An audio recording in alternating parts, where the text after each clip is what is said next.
السلام علیکم ویورز، آخر کب تک کے ساتھ میں ہوں کاشف بشیر خان۔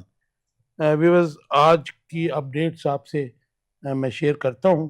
سموک سے پہلے ہم ڈسکس کر لیتے ہیں کہ آئی ایم ایف کا ایک وفد جو ہے، نچلے لیول کا وفد، وہ ایک ہفتے کے مشن پر پاکستان میں موجود ہے، اور آج جو ان کی میٹنگ ہوئی ہے ارباب اختیار سے، انہوں نے سولر کے بڑھتے ہوئے استعمال پر زبردست جو سخت تشویش کا اظہار کیا ہے۔ اس کے علاوہ منی بجٹ اور ٹیکس بڑھانے کا مطالبہ کیا گیا ہے۔ سننے میں یہ آیا ہے کہ جو ٹیکس وصولی کا سسٹم تھا، جو کچھ ارب روپے کا تھا، میں وہ ڈیٹا بھول گیا ہوں، لیکن وہ 17 لاکھ روپیہ ریکوری ہوئی ایف بی آر کی طرف سے۔ تو اس پر پیٹرولیم مصنوعات پر ٹیکس لگانے کی تجویز اور ٹیکس بڑھانے اور پھر منی بجٹ کی بات کی جا رہی ہے، جس کے اوپر کہ لامحالہ پاکستانی حکومت جو بڑی ویک ہے، اس کو یہ بات ماننی ہی پڑے گی۔ اور اس کے علاوہ کچھ جو ہے بجٹ جو ہے وہ بھی دیا گیا ہے الیکشن کمیشن آف پاکستان کو اور ایف بی آر کو۔ ایف بی آر میں ری ویمپنگ کا بھی کام جو ہے وہ بھی سننے میں آ رہا ہے کہ یہ ہم ہر دفعہ ہی سنتے ہیں ہر گورنمنٹ کے ساتھ کہ اس کی کیپیسٹی اور اس کی پرفارمنس بڑھانے کی بات کی گئی ہے، اور یہ بات کر رہا ہے آئی ایم ایف کا ایک نچلی سطح کا وفد۔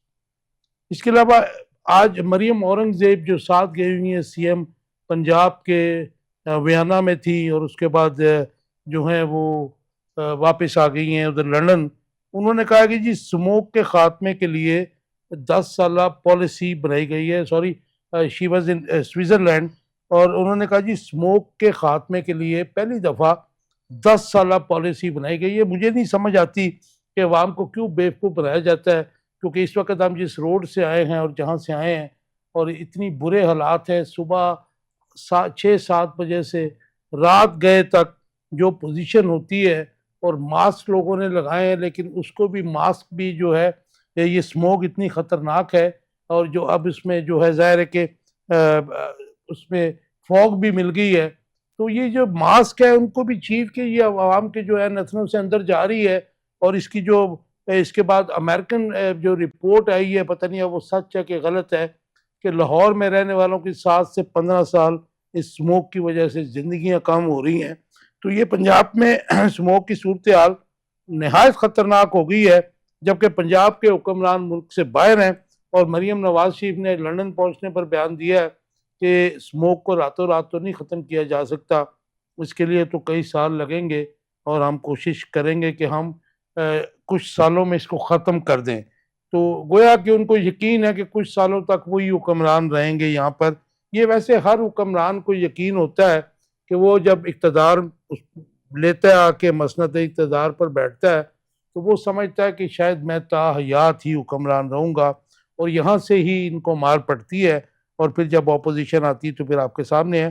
لیکن آج میں ایک اور چیز بھی ڈسکس کرنا چاہوں گا کہ پنجاب کے چیف سیکرٹری کی کارکردگی کیا ہے، کیونکہ ان کی کارکردگی پہ پہلے بھی سوالیہ نشان تھے، اور سننے میں یہ آیا کہ جو موجودہ سی ایم پنجاب ہیں، انہوں نے بہت کوشش کی کہ ان کو چینج کر دیا جائے، لیکن وہ چینج نہیں ہو سکے، اور مریم نواز شریف کے ساتھ ان کو بیرون ملک دیکھ کے لوگوں کا غصہ جو ہے وہ انتہاؤں کو ہے، کیونکہ چیف سیکرٹری ہی جو ہوتا ہے انتظامی معاملات کو کسی بھی صوبے کے سنبھالتا ہے، لیکن ایک نجی دورے پر سیاستدانوں کے ساتھ ان کا وہاں پر ہونا جو ہے وہ بہت افسوسناک ہے۔ اور میں سمجھتا ہوں کہ اسموک کے خاتمے کے تناظر میں چیف سیکرٹری صاحب کی کارکردگی بالکل زیرو ہے، اور ان کو ایٹ ٹاسک لانا چاہیے۔ آج جو ہے اڈیالہ جیل میں عمران خان سے پارٹی رہنماؤں کی ملاقات پھر نہیں کروائی گئی، گو کہ عدالت کا حکم تھا، ہائی کورٹ کا حکم تھا، لیکن عدالت کے حکم کے باوجود اڈیالہ جیل جانے والے تحریک انصاف کے رہنماؤں کی 3 بجے تک طویل انتظار کے بعد گرفتاری ہوئی، اور پھر رہائی ہو گئی۔ اور میرے خیال میں یہ جو موجودہ حکومت ہے، اس کی بدنامیوں میں اضافہ ہو رہا ہے، اور یہ جو کچھ ہو رہا ہے یہ ظاہر ہے کہ اچھا نہیں ہو رہا۔ اور تحریک انصاف کا ملک گیر احتجاج کا اعلان بھی ہے، وہ دیکھیں کب آتا ہے اور کیسے احتجاج ہوتا ہے۔ اس کے علاوہ 6 رکنی آئینی بینچ جسٹس امین الدین کی سربراہی میں 14 نومبر کو پرانے آئینی مقدمات کی سماعت کرے گا۔ یہ ایک علیحدہ پنڈورا باکس کھل گیا ہے، کیونکہ اس وقت جو ہے جورسڈکشن کا معاملہ آ گیا ہے۔ چیف جسٹس یحییٰ افریدی صاحب جو ہے وہ چیف جسٹس آف پاکستان ہیں، لیکن انہوں نے آج اعلان کر دیا جسٹس امین الدین صاحب نے کہ آئینی بینچ کے 3 ججز جو ہیں وہ فیصلہ کریں گے کہ کون سا کیس ہم نے سننا ہے. گویا عدالت خود فیصلہ کرے گی کہ کون سا جو ہے کیس وہ آئینی بینچ کے دائرہ کار میں آتا ہے اور باقی کون سے جو ہیں. اور میرے خیال میں یہ معاملہ جو ہے آگے چل کر بڑی الجھن پیدا کرے گا، بڑی پریشانی پیدا کرے گا، اور میرے خیال میں سپریم کورٹ آف پاکستان جو ہے اس کی جو ہے اس کے اوپر بڑا داغ آ جائے گا، اور مجھے لگتا ہے کہ ایک رفٹ جو ہے پیدا ہو چکی ہے اس وقت. اس کے علاوہ ہم بات کریں گے، ڈاکٹر قیس صاحب بھی ہمارے ساتھ ہیں، کہ پاکستان میں پچھلے 2 سے 2.5 سال میں بیرونی سرمایہ کاری کی کیا صورتحال ہے، کیونکہ حکمران تو ہمیں ہر دوسرے دن، ہر ویک، ہر مہینے میں 20 بار ایم او یوز جو ہے سائن ہونے کا سناتے ہیں، لیکن گراؤنڈ ریالٹی یہ ہے کہ ہم نے پاکستان کے کسی حصے میں بھی بیرونی سرمایہ کاری دیکھی نہیں ہے جس سے ان ایمپلائمنٹ پریشر کم ہو سکے، مہنگائی کا زور ٹوٹ سکے، انڈسٹریلائزیشن ہو سکے. تو اس کے اوپر بھی بات کریں گے. اور اس کے علاوہ ایک اور کوسچن کہ کیا عوام میں بڑھتی ہوئی مایوسی اور بے یقینی ملک کی سلامتی کے لیے خطرناک ہے. انٹروڈکشن کراؤں گا اپنے مہمانوں کا جو میرے ساتھ ہیں آخر کب تک میں. ڈاکٹر قیس اسلم صاحب ہیں، قیس صاحب welcome to the show. Abdulrahman Sohi صاحب ہیں، سوہی صاحب ویلکم ٹو دا شو. جی ڈاکٹر صاحب آپ سے شروع کرتے ہیں. یہ آئی ایم ایف کا وقت پھر آ گیا ہے، انہوں نے تو اپنی کلونی بنا لی ہے پاکستان کو. ہم نے قرضہ کیا لے لیا، ہم تو وہ ہر معاملے میں آ جاتے ہیں. ان کا کوئی پتہ نہیں 4تھے 5ویں کوئی ڈگری کا جو ہے نیچے والا جو سٹاف ہے وہ ایک مشن بنا کر آ جاتا ہے، پھر ہمارے جو ارباب اختیار ہیں ان کو کہتے ہیں کہ جی آپ نے یہ کیوں کیا، وہ کیوں کیا. تو یہ کس عذاب میں پھنس گئی گورنمنٹ. شکریہ خان صاحب. ہمارے جو پرائم منسٹر صاحب ہیں شہباز شریف، انہوں نے ایک کچھ سال پہلے یہ پی ڈی ایم 1 میں اسٹیٹمنٹ دی تھی، جی جی بیگرز آر ناٹ چوزرس.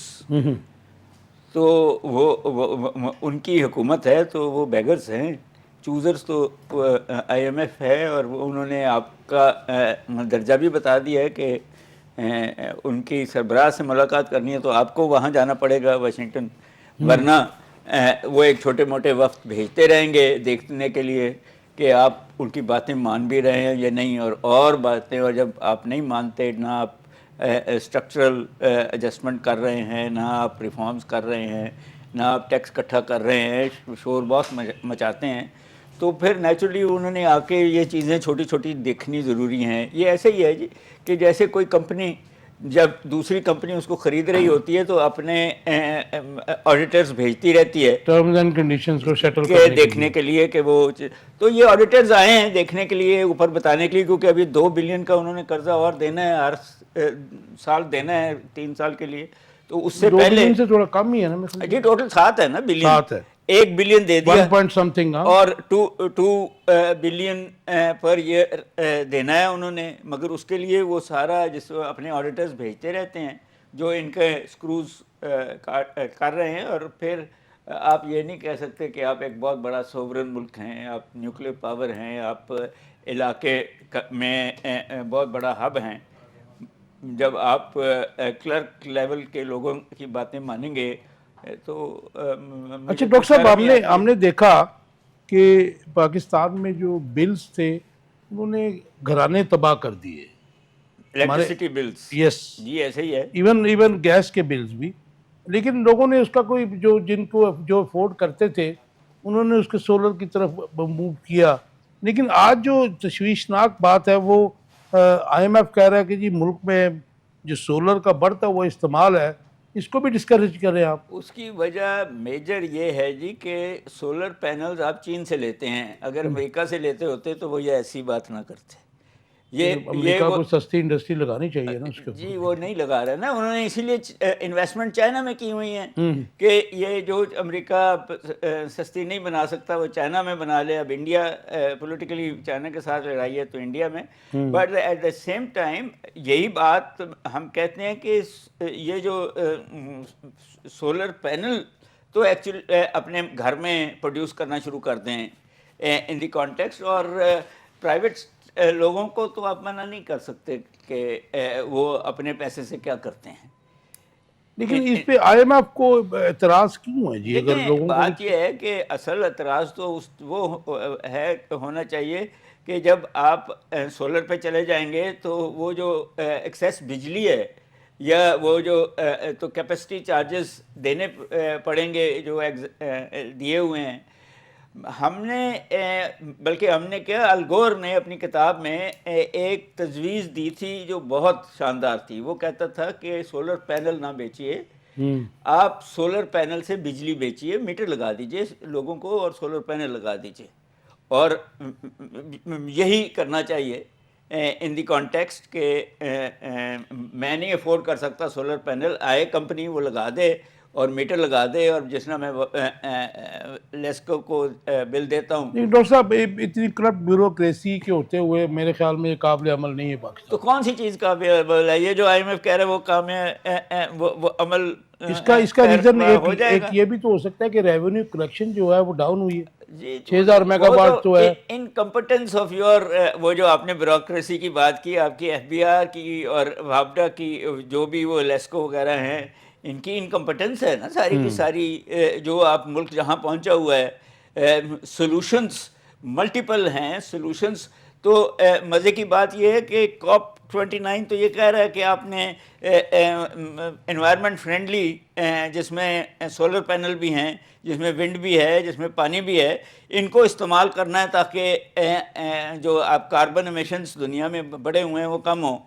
اور دوسری طرف وہ آ کے کہہ دیں کہ نہیں جی آپ جو ہے وہ گرڈ سے ہی بجلی لیں، تو کاؤنٹر افیکٹو ہے یہ سارا معاملہ. رائٹ.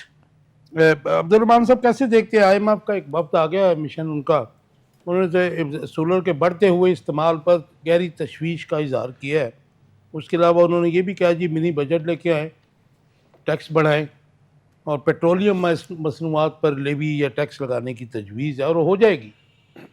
سب سے پہلی بات یہ ہے کہ جب آپ کسی بھی، آپ انڈیویجولی دیکھ لیں یا ملکی سطح پہ دیکھ لیں، کہ جب آپ اس لیول پہ چلے جاتے ہیں کہ آپ اپنا گھر کا یا ملک کا سسٹم نہیں چلا سکتے، تب ہی آپ کسی سے ادھار لیتے ہیں یا کسی سے کہتے ہیں کہ جی میری ہیلپ کریں.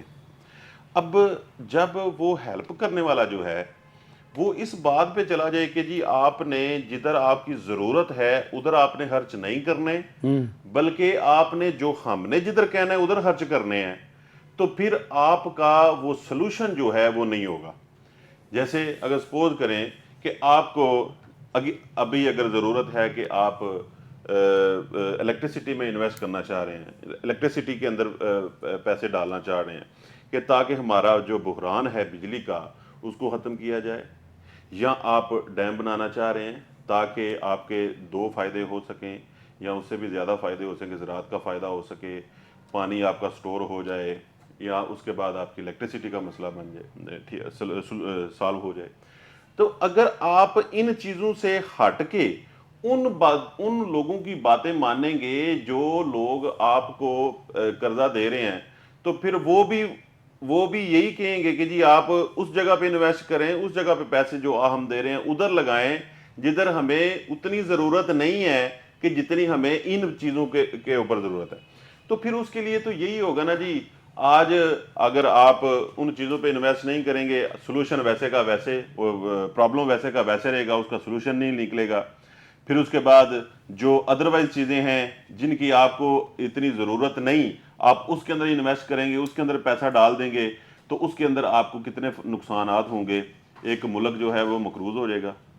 دوسرا، آپ کو اس جتنا آپ بینیفٹ چاہتے تھے اس قرضے کا وہ نہیں لے سکیں گے.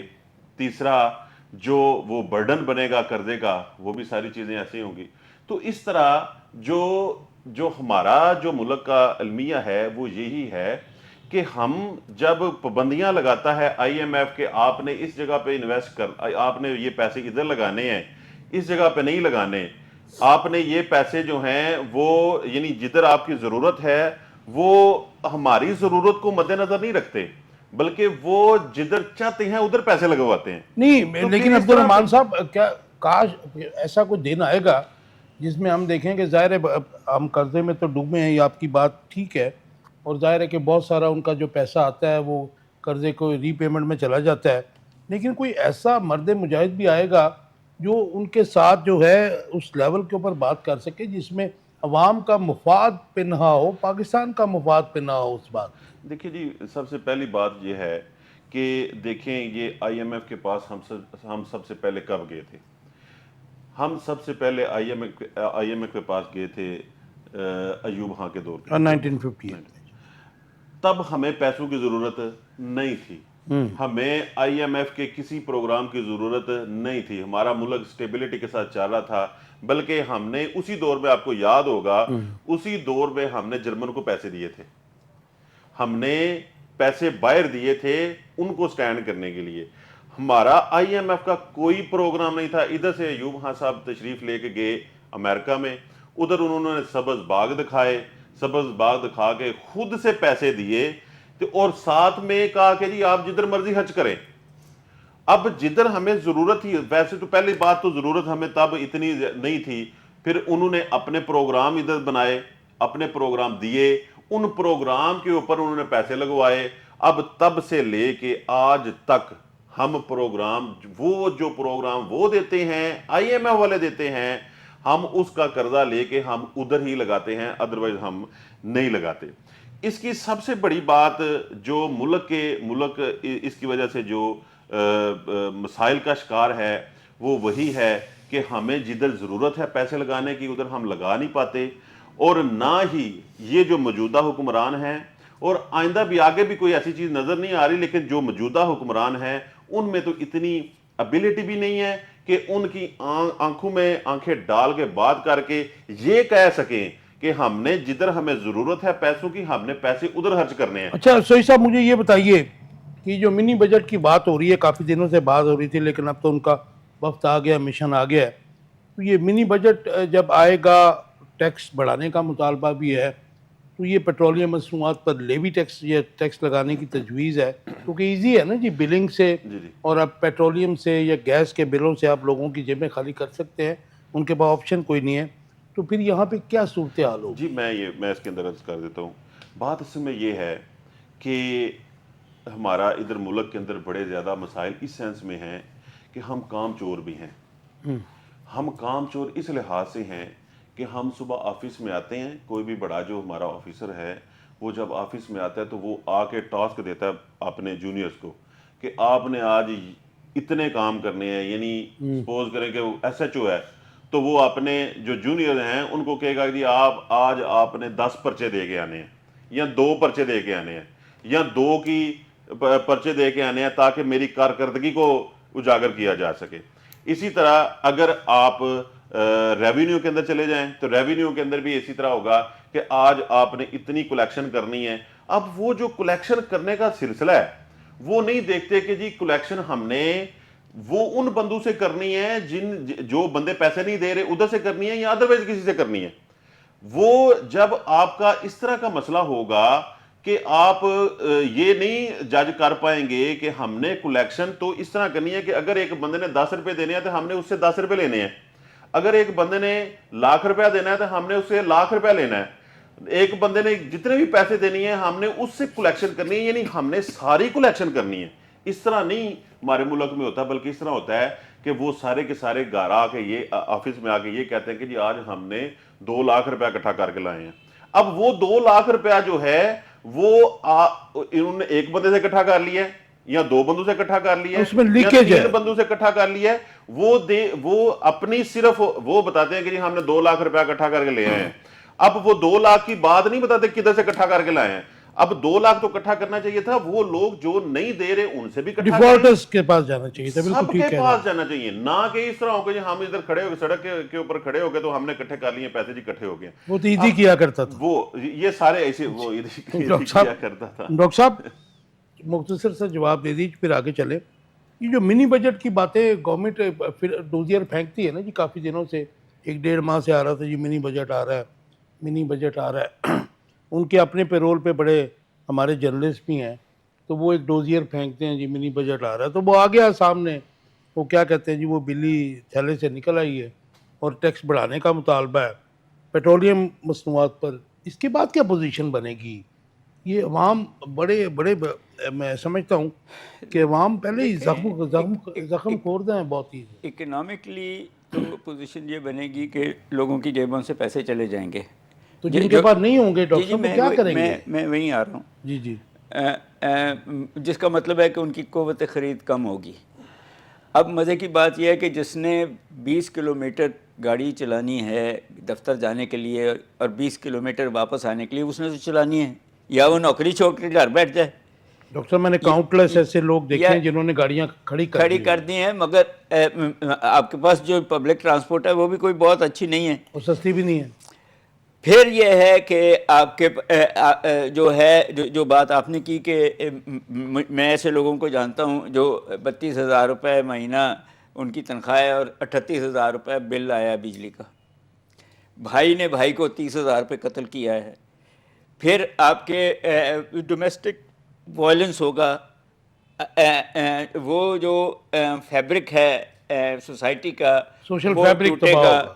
اگر تو اپوزیشن آرگنائز کر لیتی ہے اس سارے کو تو پروٹیسٹ ہوں گی، اور اگر نہیں کر سکتی، اور اس میں بہت امپورٹنٹ ہیں یہ لیبر یونینز کہ کیا وہ اب بہت سارے لوگ تو سائیکلوں پہ آ گئے موٹر سائیکلوں سے، but at the same time economy جو ہے وہ اس طریقے سے نہیں چلتی. گورنمنٹ جو ہے وہ اکانومی کو فریز کرتی ہے، اکانومی پرائیویٹ سیکٹر چلاتا ہے.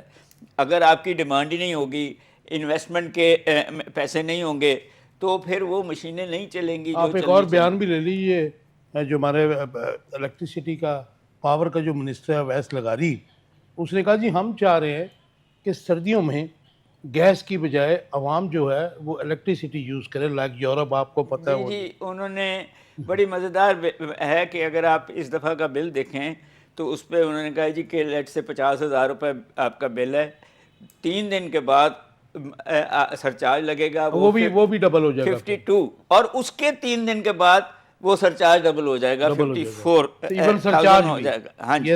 ایک تو اس کا مطلب ہے کہ لوگوں کو چانس ہی نہیں دے رہے کہ وہ ادھر ادھر سے پیسے بڑی بریک وارداتیں ڈالی ہیں اس میں سے 1 اربوں روپے اکٹھا کرنا انہوں نے.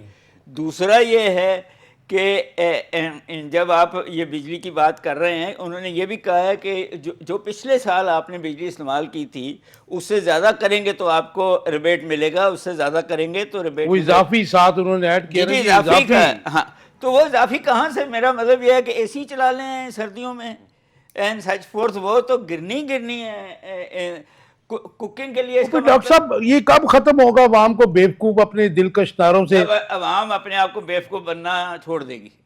مگر عوام نے جس نے بات کی کہ عوام بھی تو اور رستے ڈھونڈ کے ایک دوسرے کی جیبیں کاٹ رہی ہے. پرائم منسٹر صاحب نے تو بڑا وہ بیان دیا تھا اس کے اوپر کہ جی ہم وہ سردیوں کے جو 3-4 ماہ ہیں، لیکن وہ لوگوں نے غور نہیں کیا. انہوں نے کہا جی اضافی بجلی یوز کرنا. میں نے بھی یہی آپ کو کہا ہے کہ جو پچھلے سال کیا تھا اس سے زیادہ کریں گے تو آپ کو کوئی ریبیٹ. ڈاکٹر صاحب مجھے ذرا بتائیے گا کہ کسی بھی صوبے کو چلانے میں مین جو کردار ہوتا ہے وہ چیف سیکرٹری کا ہوتا ہے آفٹر سی ایم.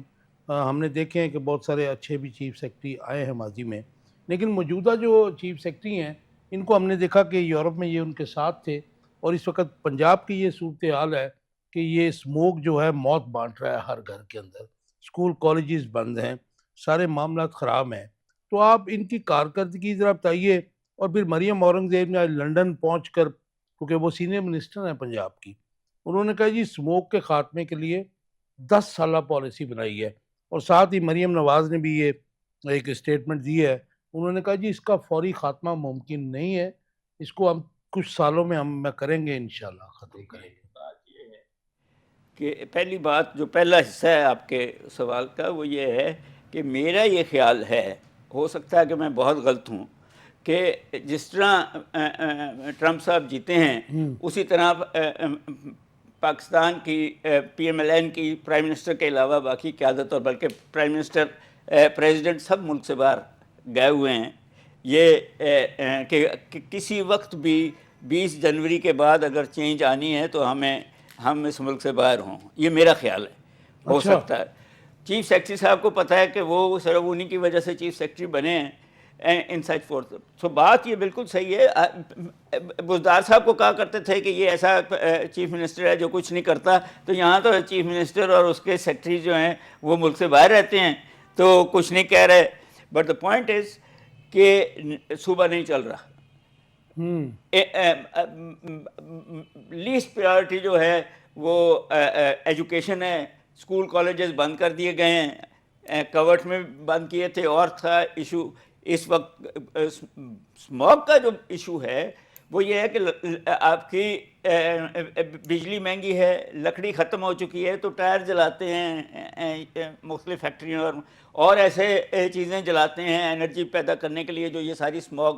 اور یہ اسموگ صرف سردیوں میں نہیں آ رہی, یہ سارے سال رہتی ہے, آپ کو صرف نظر سردیوں میں آ رہی ہے. آج وہ انڈسٹری کو آپ روکتے نہیں ہیں, آپ کا جی انوائرمنٹ کا نہیں, مگر سوال وہی ہے نا کہ انوائرمنٹ پروٹیکشن ڈپارٹمنٹ آپ کے پاس ہے, یہ اس کا کام ہے کہ وہ ان کو چیک رکھے کہ کتنی یہ ساری جو ہے آلودگی پیدا ہو رہی ہے. پلاسٹکس کو ہم جلا رہے ہیں, پلاسٹکس کو ہم کر رہے ہیں مختلف طریقے سے. سو 10 سالہ منصوبہ تو بتائیں نا کہ پہلے سال کیا کرنا ہے, دوسرے سال کیا کرنا ہے, تیسرے سال کیا کرنا ہے.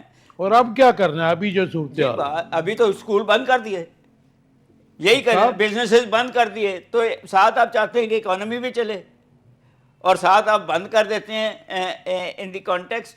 تو بات یہ ہے جی کہ میں عبد الرحمان صاحب کی طرف جانا, یہ بھی بتا دیجئے ہم جو انڈیا کے اوپر بلیم دیتے ہیں اس میں کتنی سچائی ہے, کیونکہ ظاہر ہے کہ یہ پرسوں 3 دن پہلے جب میں نے پروگرام کیا تو جو جو تھا انڈیکس تھا, ایئر کوالٹی انڈیکس جو تھا وہ یہاں پہ 500 کچھ تھا, وہاں پہ 300 تھا.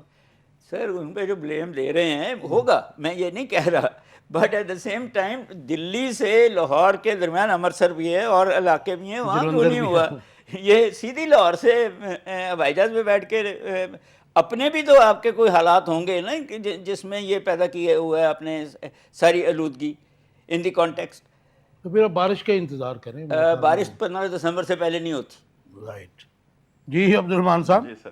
انہوں نے کہا جی 10 سالہ پالیسی ہم نے بنائی ہوئی ہے, جی اور ساتھ میں یہ مجھے ذرا جو پنجاب گورنمنٹ کی جو پرفارمنس ہے اس کے اوپر ذرا بات کر دیجیے گا, لیکن بڑی آنیسٹی اوپینین دیجیے گا اس کے اوپر. میری بات سنیں. کیونکہ ہمارا کام صرف کرٹیسائز کرنا نہیں, ہمارا کام ہے کہ ہم بیٹرمنٹ کے لیے بات کریں, شاید ہماری بات سن لیں. جی ایسے ہی ہے. میں وہ جو 10 سالہ پالیسی ہے اس کے اندر ہم نے کل بات کی تھی, تو چلو انہوں نے آج یہ کہہ دیا کہ جی 10 سالہ پالیسی بنائی ہے ہم نے.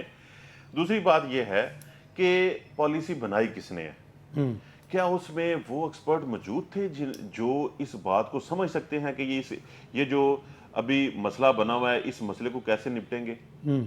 کیا وہ لوگ موجود ہیں جو اتنی 10 سال کی پالیسی کے اوپر نگران بیٹھ سکیں گے؟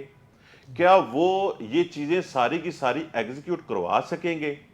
یہ اصل میں بات یہ کرنے والی ہے, نہ کہ صرف سٹیٹمنٹ دینے سے یہ بات بنے گی کہ جی ہم نے یہ پالیسی بنا دی ہے, اور پالیسی جو ہے وہ کدھر ہے, پالیسی کس نے بنائی ہے. یہ ساری چیزیں دیکھنے والی ہیں کہ پالیسی بنانے والا کون ہے, اس میں کون کون ایکسپرٹ شامل ہے, اس کے روک تھام, اس پالیسی کے مطابق کس کو روکنا ہے, اور اس پالیسی کے مطابق کیا کیا چیز ڈسکرج کرنی ہے اور کیا کیا چیز انکرج کرنی ہے. عبد الرحمان صاحب میرا انٹیک لے لیجیے, کیا یہ افسوس کا مقام نہیں ہے کہ آج 77 سال کے بعد ہم آج سوچ رہے ہیں, صرف ہم اسموک کی بات نہیں کر رہے, جو بھی ہم ڈپارٹمنٹ اٹھا لیں تو وہاں پہ یہی کہا جاتا ہے جی کہ پالیسی بنا رہے ہیں یا بن رہی ہے, اور جو گورنمنٹ آتی ہے وہ پالیسی جو ہے وہ سائڈ پہ رکھ دی جاتی ہے, اسٹرائک ڈاؤن کر کے دوسری شروع کر دی جاتی ہے. ہم آج تک اس معاملے کو اس پہ قانون سازی کیوں نہیں کر سکے کہ لانگ ٹرم بھی اگر پالیسیز ہے تو ان کو گورنمنٹس کی تبدیلی کے ساتھ ان میں چینج نہیں آنی چاہیے. اصل میں یہی ہمارے ملک کا المیہ ہے کہ جب تک ہم بیسیکلی 2 چیزیں ہیں. ایک چیز یہ ہے کہ ہم پالیسی جو ہے, جو بھی پالیسی بناتے ہیں وہ صرف اور صرف اپنے لیے بناتے ہیں. کوئی بھی گورنمنٹ جو ہے وہ پالیسی, کوئی بھی پالیسی بنائے گی, وہ سب سے پہلے اپنا مفاد, اپنے لوگوں کا مفاد, عوام کا مفاد نہیں, اپنے لوگوں کا مفاد دیکھے گی. اس کے بعد وہ پالیسی بنائے گی, اور یہ کوشش کریں گے یہ لوگ کہ پالیسی جو ہے وہ ہمارے دور تک ہی رہے, اس کے بعد وہ ختم ہو جائے. اب ایک اور بات جو ہے, اگر سپوز کریں کہ اس پالیسی کی جو مدت ہے وہ بڑی ہے تو پھر اس طرح کی پالیسی بنائیں گے کہ ہم جب تک رہیں گے تب تک وہ پالیسی جو ہے وہ کسی حد تک چلائیں، جو کھاتا ڈلنا ہے وہ اگلی گورنمنٹ کے اوپر ڈل جائے۔ یہ دو چیزیں جو ہیں جب تک یہ ختم نہیں ہوں گی، ایک پالیسی لانگ ٹرم بنائیں اور وہ اس پالیسی کے اوپر وہ کاربند رہیں، یہ موجودہ گورنمنٹ بھی اور آنے والی گورنمنٹ بھی، امپلیمنٹیشن کی بات اور اس کی امپلیمنٹیشن اس لحاظ سے ہو۔ اب اس کے اندر میں وہی بات دوبارہ سے ریپیٹ کروں گا کہ سب سے پہلے پالیسی بنانے والے چیک کریں وہ کون ہے۔ اگر تو وہ ایکسپرٹس ہیں، اگر تو وہ یہ سمجھتے ہیں کہ یہ نہ ہو کہ جو ہے محکمہ جنگلات جو ہے وہ پالیسی معاشیات کی بنانی شروع کر دے اور معاشیات والے جو ہیں وہ کسی اور چیز کی پالیسی، نہ، جو ڈپارٹمنٹ اور ایکسپرٹس جس پالیسی کے مطابق ہوں وہ پالیسی بنائیں، اور وہ پالیسی بنانے کے بعد اس کی نگرانی کے لیے بھی کوئی ایسے اقدام کریں جس کے ساتھ حکومت رہے یا اگلی حکومت آئے تو یہ وہ آپ لانگ بات ٹرم کر رہے ہیں کہ جو ہم سال سے کہہ رہے ہیں right person for the right job, جس کا انفارچونیٹلی پاکستان میں کوئی اب کنسیپٹ ہی نہیں رہا ہے۔ یہ جب تک نہیں ہوگا تب تک ہم ہم نے ہر ایسی ادارے کو، ہر حکومت کو پولیٹیسائز کر دیا بری طرح۔ کرپشن تو ایک علیحدہ بات ہے، پولیٹیسائز بہت بری طرح کر دیا، ڈی پولیٹیسائز کرنا ہوگا ساروں کو۔ ڈاکٹر صاحب، آج بھی عمران خان سے پارٹی رہنماؤں کی ملاقات نہیں کرائی گئی، بلکہ 3 بجے تک ان کو ڈیالہ جیل کے بعد روک کر ان کی گرفتاری ہوئی، پھر تھوڑی دیر بعد ان کو رہا کر دیا۔ گرفتاری ان لوگوں کی ہوئی ہے جس میں قومی اسمبلی میں اپوزیشن لیڈر ہے گور ایوب صاحب کے صاحبزادے عمر ایوب صاحب، اس کے علاوہ جناب شبلی فراز صاحب جو سینٹ میں ہیں، اس کے علاوہ 6 لوگوں کو گرفتار کر کے تو بعد میں پھر چھوڑ دیا گیا ہے۔ تحریک انصاف کا ملک گیر احتجاج کا اعلان ہے، اور ساتھ میں وہ کہہ رہے ہیں کہ جو اپوزیشن کے ساتھ ہماری بات چیت چل رہی ہے، جی ڈی اے سے تو فائنل ہو گیا ہے، باقی سے مولانا فضل الرحمان صاحب آج کل ماشاءاللہ لنڈن ہے، وہ آئیں گے تو ان سے بھی کوئی بات چیت چل رہی ہے۔ ہاؤ ڈو یو سی کہ یہ سیاسی معاملات، پولرائزیشن، یہ کس حد تک چلی گئی ہے، اور اس میں جو موجودہ حکومت ہے جس کی کریڈیبلٹی کے اوپر داغ ہے، تو یہ عالمی جو اس وقت حالات بدلے ہیں ٹرمپ کے آنے سے، اس تناظر میں آپ کیسے دیکھ رہے ہیں اس سارے کو؟ میں یہ نہیں کہوں گا کہ ٹرمپ عمران خان کو جو ہے وہ رہا کرا دیں گے، کیونکہ حکومتی وزراء جو بیانات دے رہے ہیں وہ تو مجھے ان کا خوف لگ رہا ہے۔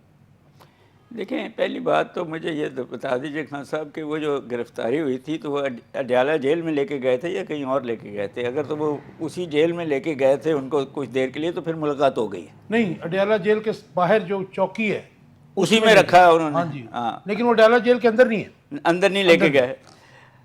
بات یہ ہے جی کہ اس حکومت کی بخلاہٹ نظر آتی ہے، ان کی انکمپٹنس ہر چیز میں نظر آ رہی ہے، ہم ابھی تک باتیں کر رہے ہیں اور جب اور بخلاہٹ بھی نظر آ رہی ہے۔ جو مزے کی بات ہے وہ یہ ہے کہ ایک تیسری پارٹی بھی کھڑی ہے، وہ پیپلز پارٹی ہے، وہ کسی دن بھی ادھر سے ادھر ہو سکتی ہے۔ لیکن آپ سمجھتے ہیں کہ ہوگی اس کو حصہ مل رہا؟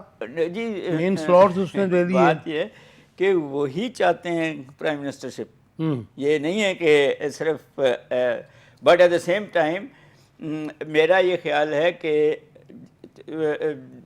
ٹرمپ صاحب جو ہے جب وہ 20 جنوری کو حلف لے لیں گے، اس کے بعد یہ احتجاج یا اس کے قریب احتجاج شروع ہوگا۔ اچھا، آپ نے بڑا لمبا ایک ٹاپک چھیڑ دیا، کیونکہ پیپلز پارٹی، حسین حقانی، آصف علی زرداری، جو بائیڈن، یہ ایک ریلیشن شپ، ہاں، ڈیموکریٹس کے ساتھ ان کا بہت اچھا ریلیشن شپ ہے، اور وہ عدم اعتماد کی جو طریق جسے P T I regime change کہتی ہے، وہ اسی تناظر میں وہ مطلب اس کو لنک کرتے ہیں۔ in the context, but the point یہ ہے کہ میں تو ایز اے اکانومسٹ ہمیشہ سمجھتا ہوں جب تک آپ کی معیشت ٹھیک نہیں ہوگی آپ کی سیاست لنگڑاتی رہے گی۔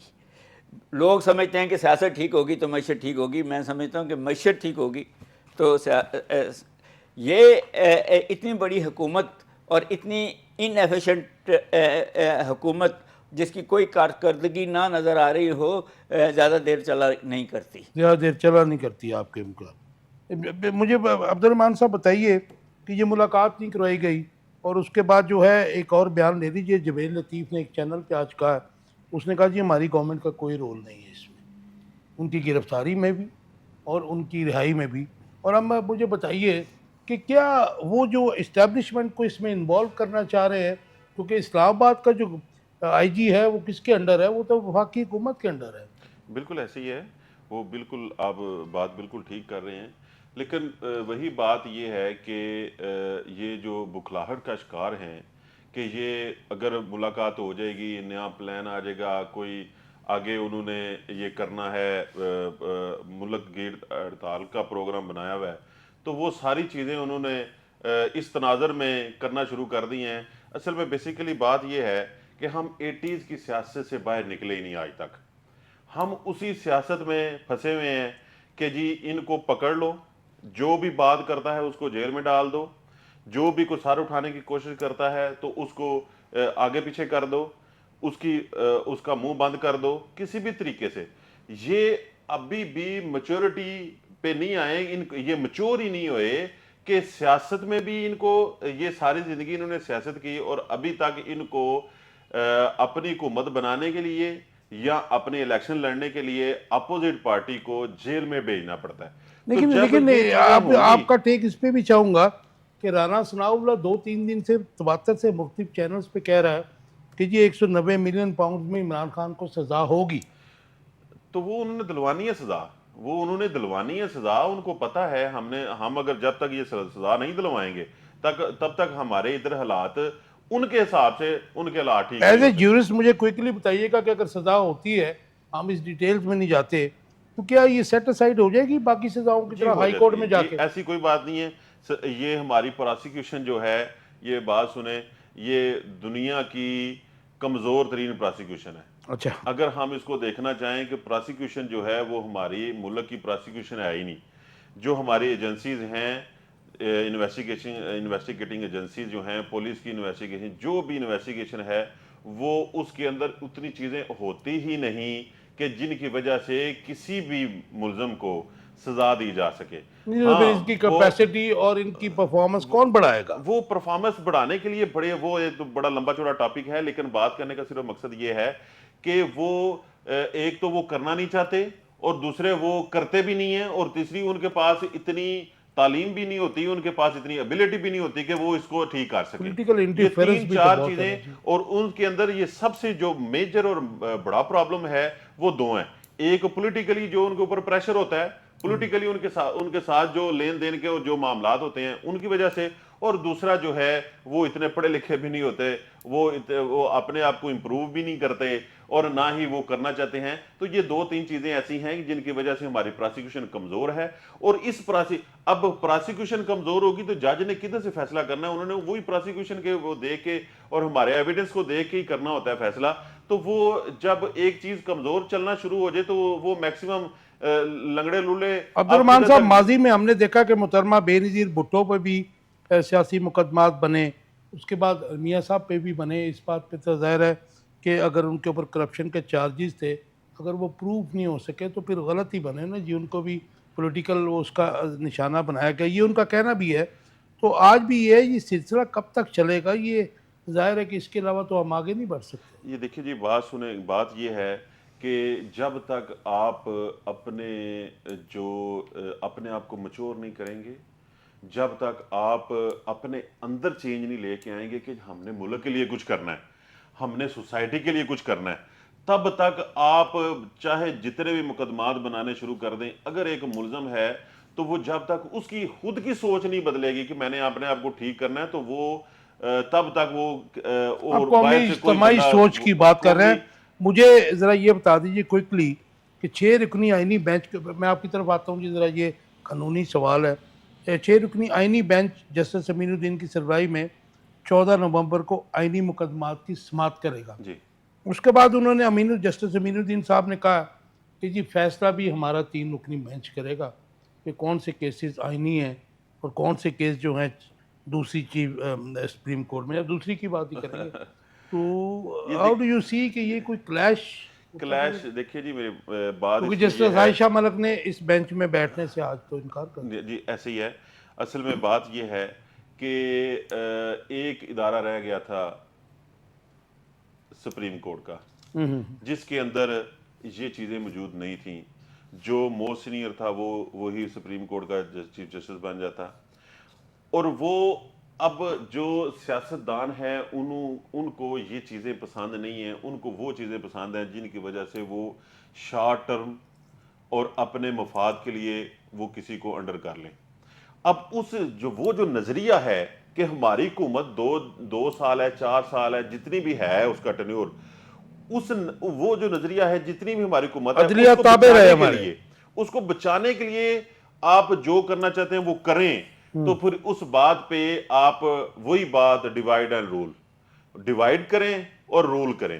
اب یہ چیزیں آج بھی سپریم کورٹ کے اندر یہ ساری چیزیں جو ہیں وہ انتشار بنا ہوا ہے, اور ادھر کوئی ہر بندہ جو ہے وہ سمجھ رہا ہے کہ کون سا آئینی ہوگا اور کون سا آئینی نہیں ہوگا. اب یہ کیا بات ہے؟ یہ کھلواڑ نہیں ہے کہ جو ملک کے جو ٹاپ کے ججز ہیں ملک کے اندر, جو کورٹ ہے, سپریم کورٹ ہے, اس کے اندر ان ججز کو ہی نہیں پتا کہ ہم آئینی ہیں یا آئینی نہیں ہیں, ہمارے پاس کون سے کیس آنے ہیں اور کون سے کیس آپ نہیں سمجھتے آنے. ہیں کہ 26ویں جو آئینی ترمیم ہے اور اس کے بعد جو قانون سازی کی گئی پارلیمنٹ سے بڑی اجلت میں کچھ گھنٹوں میں, وہ اجلت میں کی گئی, جلدی میں کی گئی ہے؟ وہ بہت جلدی میں کی گئی ہیں اور اس کے اندر بڑے فلاز ہیں, اور وہ آپ کل کو دیکھیں گے جب آپ یہ جو حکومت چل رہی ہے جس نے اپنے آپ کو بچانے کے لیے یہ سارا سسٹم بنایا ہے, تو یہ دیکھیں گے آپ کچھ عرصے کے بعد اس کے کتنے مسائل آپ کے ملک کے لیے ہوتے ہیں, اور کتنے زیادہ یہ ملک جو ہے یہ اس کی وجہ سے کتنا زیادہ ملک عبد الرحمان صاحب, ٹائم پریشانی بالکل ختم ہو رہا ہے, مجھے یہ 1 لائن آنسر دے دیجئے کہ کیا عدلیہ کے اندر جو کیسز چل رہے ہوتے ہیں, جیسے رانا ثناء اللہ صاحب کہہ رہے ہیں کہ ان کو سزا ہو جائے گی یقینی طور پہ, اور وہ ٹی وی چینلز پہ کہہ رہے ہیں, اس کے علاوہ جوید لطیف صاحب بھی کہہ رہے ہیں, اور بھی کچھ لوگ کہہ رہے ہیں, تو آپ نہیں سمجھتے کہ اعلیٰ عدلیہ کو اس کے اوپر جو ہے کنٹیمپٹ کا ایکشن لینا چاہیے؟ جی وہ اصل میں بات تو یہ ہونی چاہیے کہ جی ایک بندہ جو ہے وہ ادروائز ہے, اس کا تعلق نہیں ہے, اس کا اس میٹر کے ساتھ معاملات نہیں ہیں, تو وہ اتنی بڑی بات کر رہا ہے کہ وہ ایک تو ہوتا ہے نا کہ میرا خیال ہے ان کو سزا ہو جائے گی, تو پھر اگر تو یہ بات ہو تو پھر اس کی بات کچھ اور ہے. تو اگر ایک بندہ کہتا ہے کہ اس کو سزا ہو جانی ہے, اس کو سزا ہونی ہے, تو پھر اس کا مطلب یہ ہے کہ کچھ نہ کچھ گڑبڑ کیونکہ ماضی میں بھی میرے تو بہت اچھے دوست ہیں فواد چودھری صاحب, تو وہ بلکہ میں اس وقت بھی انہیں کہتا تھا کہ آپ لوگ کس طرح یہ کہہ دیتے ہیں, تو وہ کہتے تھے جی اب 2-3 دن میں پی ایم ایل این کا وہ بندہ پکڑا جائے گا, اور وہ پکڑا جاتا تھا. ایسی تھا نا جی. ڈاکٹر صاحب, پاکستان میں پچھلے 2 سال سے بیرونی سرمایہ کاری کی کیا صورتحال ہے؟ کیونکہ گورنمنٹ تو کہتی ہے سب اچھا ہے, اور وہ تو کہتے ہیں اسٹاک ایکسچینج کا انڈیکس وہ چلا گیا, حالانکہ یہ وہ اسٹاک ایکسچینج ہے کہ جس نے ماضی میں 80s میں اور 90s میں لوگوں کے گھر بکوا دیے, لوگوں کے ساتھ فراڈ ہوا ہے, آپ کو بھی پتہ ہے سارا. تو کیا وہ اسٹاک ایکسچینج کا جو انڈیکس موسٹلی مطلب آرٹیفیشل ہوتا ہے, اس کے ہائی جانے سے آپ کی اکانومی بہتر ہو جاتی ہے؟ تو یہ بیرونی سرمایہ کاری کی صورتحال بتائیے ہمارے ویورز کو. دیکھیں خان صاحب, یہاں 2 باتیں ہیں. پہلی بات تو یہ ہے کہ جو سرمایہ کاری ہے بیرونی اور اندرونی دونوں نیچے گئے ہوئے ہیں انڈیکسز. پچھلے دنوں ہی خبر تھی کہ بلکہ اسٹیٹ بینک کی خبر تھی کہ 1.92% انڈسٹری کی میں بیرونی سرمایہ کاری کم ہوئی ہے. جو آپ نے اس کا کہا انڈیکس کا, اس کی ذرا میں آتا ہوں, مگر ان دی کانٹیکسٹ چین کی سرمایہ کاری کم ہوئی ہے, امریکہ کی سرمایہ کاری کم, یہ مل کے 2 بلین ہوتی تھی, اچھا جی, اب 1.8 تک پہنچی ہوئی ہے بلین تک. اور اب یہ کہ آپ اپنے ہوائی اڈے یو اے کو اور آپ اپنے سعودی عرب کو یہ بیچ رہے ہیں, اس کو آپ سرمایہ کاری بیرونی کہہ رہے ہیں. یہ جنریٹ نہیں کر رہی امپلائمنٹ, یہ ملک کو اس طریقے سے فائدہ نہیں دے گی. پیسے تھوڑے آ جائیں گے, آپ نے چیز بیچ دی ہے, اس کے بعد یہی کام آپ کی اسٹاک مارکیٹ میں ہے. اسٹاک مارکیٹ میں زیادہ تر جو فرمز ہیں وہ گورنمنٹ کی اپنی ہیں, ان دی کانٹیکسٹ, اور وہ اوپر بھی جایا کرتی ہے اور نیچے بھی جایا کرتی ہے. اور اگر وہ اسپیکولیٹولی جس دن, اور میں نے دیکھا ہے کہ اگر ڈالر میں 30 روپے کا فرق آئے تو اسٹاک مارکیٹ بیٹھ رہی ہوتی ہے, اور اگر ڈالر کانسٹنٹ ہو جائے تو اسٹاک مارکیٹ اوپر جا رہی ہوتی ہے. ماضی میں ہم نے دیکھا ایک دم گرتی ہے جب تو بڑے لوگوں کو گرا جی, جاتی تو ہے, چھوٹے سرمایہ کار مارے جائیں مارے گے جائیں گے. ان دی کانٹیکسٹ. جو لانگ ٹرم انویسٹرز ہیں ان کو کوئی فرق نہیں پڑنا مفتاح ہے. اسماعیل نے بھی کل یہی کہا. مگر آپ دیکھیں نا کہ انٹرنیشنلی یہ جو ہے بٹ کوائن یہ $80,000 سے اوپر چلا گیا ہے ان دی. سو کہیں نہ کہیں تو پیسے سے پیسہ بنانے کے لیے بڑے سرمایہ کار کچھ نہ کچھ تو کرتے رہتے ہیں ان دی. مگر کیا اس پیسے سے نئی انڈسٹری لگ رہی ہے, نئی امپلائمنٹ جنریٹ ہو رہی ہے, نئے وہ پروجیکٹس جنہوں نے ملک کو خوشحال بنانا ہے, اگر وہ نہیں ہو رہے تو پھر یہ ساری جس کو کہتے ہیں کاغذی کارروائی ہے. کچھ لوگوں کے پیسے بنیں گے, کچھ کے جائیں لیکن گے. ہم کیا 2 سال کی اگر ہم بات کر لیں یا 2.5 سال کی بات کر لیں تو کیا ہم آئیڈیل جو ایٹماسفیئر فارن انویسٹمنٹ کے لیے ریکوائرڈ ہوتا ہے وہ پرووائڈ کر سکیں, کیونکہ ہماری لا اینڈ آرڈر کی پوزیشن بھی 8-10 چیزیں ہیں اس سارے میں, ساری تو نہیں گنا سکوں گا. پہلے تو وہی لا اینڈ آرڈر کی ہے. کراچی ایئرپورٹ سے کراچی تک سرمایہ کار جو ہیں وہ کڈنیپ ہو جاتے ہیں, سیف نہیں ہے. لاہور میں بھی کئی ایسے واقعات ہو چکے ہیں, ڈاکٹرز بھی مارے گئے.